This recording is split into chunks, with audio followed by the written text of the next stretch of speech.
Hola, ¿cómo le va? Muy bienvenido a este espacio en que, como decimos siempre, traemos lo mejor del mundo del arte y del entretenimiento. Y antes de empezar con nuestro tema de hoy, quiero agradecer a todos los que se suscriben y así de esa manera nos apoyan y usted tiene al instante cuando subimos el programa al aire. Lo tiene para verlo, para disfrutarlo. Espero que así sea.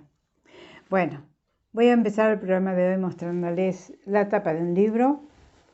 Usted ve allí que dice Charles Chaplin, mis primeros años. Y sí, hoy vamos a hablar de ese mago del cine, ese mago de la mímica, esa inteligencia superior que fue el gran Charles Chaplin, o Carlitos, como se le decía aquí, o Charlotte en francés. Charles Chaplin, que fue, entre otros, el hacedor de La Quimera del Oro, el filme que cumple este año sus 100 años de vida, porque fue exhibido, fue lanzado al mundo en 1925. Y Charles Chaplin siempre decía que él quería ser recordado por esa película. No sé qué tenía esa película o qué tuvo ese filme para él, pero él dijo siempre que quería ser recordado por La Quimera del Oro. Fíjese que tenía en su haber montones de películas como El Pibe, por ejemplo, o El Vagabundo, o Luces de la Ciudad, o Una Condesa de Hong Kong, o El Rey en Nueva York. Bueno, usted ya sabe. Pero él quería ser recordado por La Quimera del Oro. Vamos a hablar de Charles Chaplin y además de La Quimera del Oro, de algunas de las características de tratar de entender por qué se metió tanto en el corazón de la gente. ¿Sabe usted que en 1915 y en 1916 fue el personaje más popular del mundo entero? Ya era un hombre supermillonario. Había nacido en 1890 y pico. Y a los 25 años, él ya era un hombre con una gran riqueza y el hombre más popular, el más querido, el más admirado. Después tuvo una época bastante oscura en la década del 40. Siguió trabajando hasta el fin de sus días, que murió a los 77 años y hasta y hasta un año antes, a los 76, él todavía trabajaba. Le decía que a esa edad ya era el hombre más popular del mundo y además tenía una fortuna considerable. Él, que había nacido en uno de los barrios más pobres de Londres, hijo de su padre, era descendiente de gitanos. No era judío, como se dijo siempre, era descendiente de gitanos. No tenía una religión, se declaraba ateo, pero digamos que admiraba al universo y a todo lo que había en él. Un hombre con una conducta muy estimulante, muy seria, muy digna de ser tenido en cuenta.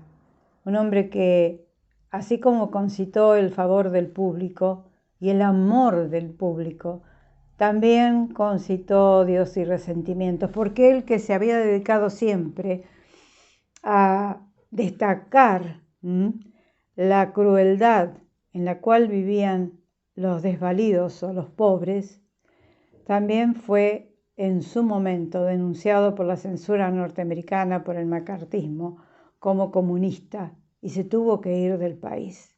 Se tuvo que ir del país que le había dado todo. Él ya venía de Inglaterra cuando llegó a los primeros tiempos del siglo XX a Estados Unidos. Él ya venía con una fama, venía precedido de todos sus trabajos en mediometrajes y en cortometrajes, donde, si usted vio la película Chaplin, de Richard Attenborough, de la década del 90, con Robert Downey Jr., allí tiene todo el comienzo de la historia de su vida está allí en esa película, maravillosa por cierto. Robert Downey Jr. está tan bien en ese rol. No ganó el Oscar, pero creo que fue una injusticia, porque nadie lo ha representado tan bien a Charles Chaplin como él en esa película. Bueno, allí usted ve que él empezó en el Teatro de Variedades, en el Music Hall junto a su madre, que era una partiquina, digamos. Tuvo que salir a trabajar a los pocos años, creo que ya tenía 4 o 5 años cuando estuvo en el escenario. Su padre los había abandonado, él tenía otro hermano, empezó en los escenarios muy niño, entonces claro, empezó a soltar eso que tenía adentro, que era un ímpetu de vivir, de servir a los demás, de hacer felices a los demás. Tenía esa pasión de estar en los escenarios y de mostrarse al mundo y de hacerlo reír. Los hizo reír a través de las lágrimas, porque si usted piensa en películas como El Pibe, por ejemplo, o Luces de la Ciudad, donde él ayuda a una ciega, o El Pibe, donde él alberga y acoge a un chiquito huérfano, o Candilejas, se da cuenta de que en su espíritu había un sentimiento muy bondadoso hacia el ser humano, y Estados Unidos fue muy ingrato con él. Tuvo una serie de circunstancias adversas en su vida privada. Fue denunciado por acoso sexual. En fin, digamos que él tampoco se esmeró mucho en ocultar algunas circunstancias de su vida. Entonces la opinión pública, para colmo tan pacata en ese momento, se puso en contra de él. Y al final se tuvo que ir de Estados Unidos, se fue exiliado a Suiza, volvió en una ocasión antes de su muerte porque le dieron el premio Oscar al mejor aporte de un ciudadano hacia el mundo del cine. Pero sufrió mucho, las pasó, tuvo grandes amores, tuvo el amor de su última esposa, Una O'Neill, hija del gran Eugene O'Neill, con quien tuvo 8 hijos. Él ya tenía otros hijos antes de otros matrimonios y de otras parejas, encuentros fugaces algunos. Con ella fue muy feliz, la pasó muy bien, fue admirado. Ella se encargó de construirle un camino de disciplina, y bueno, él se aferró a ella y ella lo supo manejar, le supo armar un buen camino. Una O'Neill, la hija del gran Eugene O'Neill, que fue su última esposa. Mientras tanto, él había comenzado, le decía, en el Music Hall londinense, donde tuvo que trabajar para mantener a su familia. Después su madre ingresó desquiciada a un loquero, en esa época había loqueros. Se tuvo que él con su hermano ir a parar a un colegio para pobres, así se llamaba, colegio para pobres. Estuvo allí 2 o 3 años, finalmente abandonó los estudios. Y todo lo que usted vio en el cine de él fue producto de su gran talento, porque había estudiado hasta, digamos, cierto punto, ¿no es cierto? No era un hombre de letras, no era un hombre de libros, era un hombre de talento, era un genio. Y ese personaje que él compuso, de Charlotte o de Charles Chaplin, ese vagabundo, con esa galera, con el bastón, con los pantalones anchos, esa chaqueta entallada, los zapatones, todo eso él lo fue creando a partir de la observación que había hecho sobre el ser humano y sobre cómo conseguir que sus ganas de crear llegaran al público. Y ese vagabundo con esa taza tan única se metió en el corazón del público, porque él siempre, excepto en las películas que hizo después de que se exiliara de los Estados Unidos, él en todas sus películas actuó como el vagabundo. Es decir, estaba, por ejemplo, en La Quimera del Oro, él va al Yukón a buscar oro, en la fiebre del oro de Estados Unidos a fines del siglo XIX, y él sigue siendo un vagabundo. Entre todos los leñadores y todos los obreros que estaban trabajando buscando el oro, él sigue siendo el vagabundo. Y ese personaje fue tan simpático que, por suerte, lo mantuvo a lo largo de muchas películas. Él podía estar en una fiesta de lo más encumbrada, con ese traje medio raído, y podía estar entre los obreros o en tiempos modernos, o entre los vagabundos, y él seguía siendo Charlotte, o Charlie, como usted prefiera. Y aquella imagen inolvidable de él junto a un niñito sentados en un umbral lo sigue manteniendo, sigue estando en la retina del público. Ese niño desvalido con esa gorrita ladeada y él vestido de el vagabundo de siempre. No cejó en su empeño de mostrarle al mundo que él estaba fastidiado por lo que el mundo le hacía a la gente carenciada, a la gente desvalida, a la gente sin recursos. Y todos sus filmes, sobre todo en la primera época en que ya fue famoso en Hollywood, en Los Ángeles, él tuvo sus propios estudios, manejaba absolutamente todo, hasta la música de sus películas, él las editaba. Él tenía la ambición de mostrar lo mejor al público y sobre todo tenía la pasión de señalar a los poderosos que no se comportaban bien con los desválidos. Esa fue una pasión que él tuvo. No sé si fue un hombre generoso o no, con sus bienes materiales, pero que tuvo una misión de señalar a dónde estaban los poderosos y a dónde estaban los desválidos. Ya decíamos algo parecido en otro género, por supuesto, la semana pasada sobre Kurt Weill y Bertolt Brecht, que señalaban a los poderosos y que se ponían de relieve cómo el poder se mofa de los que no tienen poder.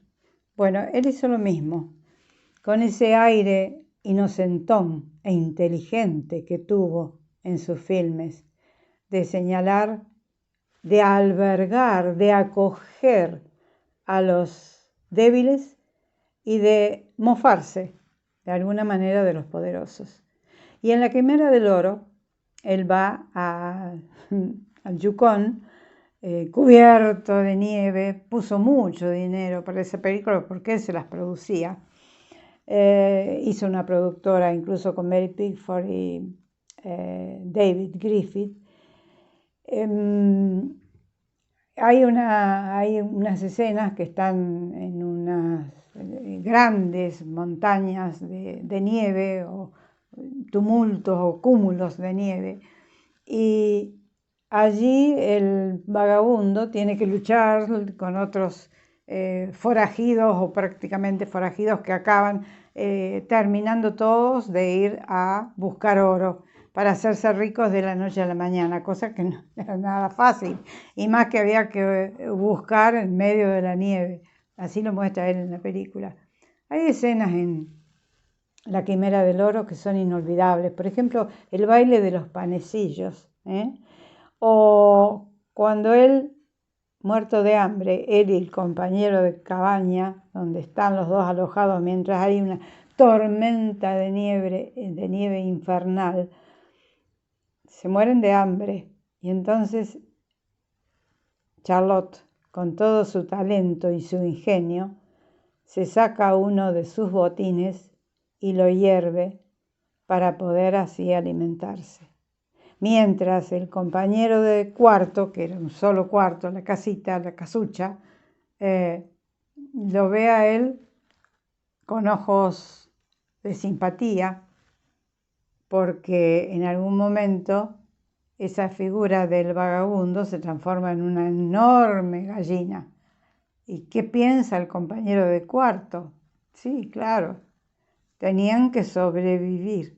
Pero todo eso hecho con tanta simpatía, con tanto espíritu de alegría, como lo tenía Charles Chaplin, un espíritu que no sé si ocultaba alguna tristeza interior, seguramente sí, porque su madre murió muy joven, loca, eh, eh, su padre los había dejado, él había tenido que hacer cualquier cantidad de trabajos para sobrevivir, hasta que finalmente a través del Music Hall se relacionó con una compañía de cómicos que eran los policías Keystone, que comandaba un tal Fred Arno, que hacían películas cortas en Gran Bretaña. Todo eso a él le fue dando un lugar dentro del mundo del espectáculo, hasta que finalmente esos mediometrajes o esos cortometrajes trascendieron, y él fue contratado para ir a Hollywood. Pero ya era un grande del mundo del cine, ya se habían dado cuenta todos los que lo rodeaban que era un genio, que era un talento. Y siempre con ese sentimentalismo que rodeaba todo ese mundo que él quería hacerlo divertido. El mundo de todos los días, él quería ponerle una nota de humor. Se la puso, pero al mismo tiempo había mucho sentimentalismo allí. Y qué decirle de la fotografía, que era dirigida por él, de la música. Él no sabía música, sabía tocar instrumentos, el piano, la trompeta, el violín, pero no conocía de música, no sabía leer ni escribir música. Y en su mente privilegiada, él tenía las melodías y se rodeó de compositores para que plasmaran esas melodías en pentagramas. Hizo todo en el cine, le puso su talento, le puso su genio. Fue un grande, se rodeó o se codeó con grandes. Y bueno, dejó un legado maravilloso, un legado que habría que analizar película por película para que revivamos de alguna manera o recordemos qué le dejó al mundo del cine. Se oponía ferozmente al cine hablado. Finalmente se vio obligado a hacerlo porque ya las circunstancias lo obligaron, el público lo obligó. Entonces empezó a hablar un poquito primero en Luces de la Ciudad, él cantó en un galimatías espantoso que no se entiende nada, pero que si usted ve la película se va a dar cuenta lo risueño de la situación. Y después llegó El Gran Dictador, donde él, sin querer queriendo, imitó a un Adolf Hitler, y bueno, allí ya hubo que ponerle sonido. Y siguió con películas como Monsieur Verdoux, por ejemplo, o Un Rey en Nueva York. Después se fue a vivir al extranjero, a Suiza. Desde allá hizo algunas producciones que no tuvieron éxito, porque el gran éxito de él había sido Carlitos, el vagabundo, eterno vagabundo, con el bombín y con su bastón ladeado y sus pantalones anchos y los zabatones y la chaqueta ajustadita, todo muy contradictorio, todo muy divertido. Supo captar el favor del público y el humor del público, porque la gente también quería reírse, no solamente llorar con las películas de él, había que reírse, porque ese era el propósito que él tenía, y lo consiguió, y cómo lo consiguió. Antes de despedirme, quiero reiterarle la invitación que le hice antes. Si usted puede, no deje de ver la película Chaplin, con Robert Downey Jr. de la década del 90, creo que fue en 1991, bajo la dirección del gran Richard Attenborough, el que hizo Gandhi. Bueno, esa recreación que se hace de la vida de Charles Chaplin hasta cierto momento, hasta que él llega a Hollywood y allí encara otra producción propia. Esos primeros momentos de la vida de Charles Chaplin en esa película son inolvidables. Le muestro nuevamente este libro, que fue su autobiografía, mis primeros años. Tengo otros libros de Chaplin o sobre Chaplin, pero creo que este dice mucho, porque además él lo dedica a su esposa, su última esposa, Una O'Neill. Y acá hay mucho de su, no sé si lo escribió apoyado o ayudado por algún periodista, algún escritor, pero está muy bien escrito, está muy bien traducido. Este libro yo lo tengo desde la década del 80 y aquí cuenta todo. Cuenta cómo comenzó, lo difícil que fue su vida y con cuánto optimismo encaró las circunstancias adversas que rodearon su vida, que duró 77 años. Ni demasiado ni demasiado poco. Creo que duró lo que tenía que durar, porque ya había hecho todo.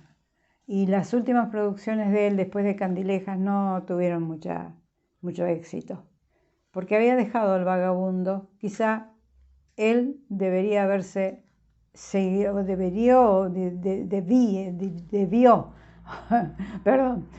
debido seguir con el vagabundo, que era quien le dio éxito y le dio fama, fortuna, y lo ubicó en un lugar privilegiado dentro de la sociedad de su momento. En fin, hoy quisimos recordar estos 100 años de La Quimera del Oro, el filme preferido del gran Charles Chaplin, que nació al mundo, la película, en 1931, cuando él ya tenía 30 y pico de años y estaba en el apogeo de su gloria. Señores, esto ha sido todo por hoy. Me despido hasta la semana que viene. Me quedé pensando en el hubiera debido haber, no me salía el tiempo de verbo correcto para lo que yo quería decir.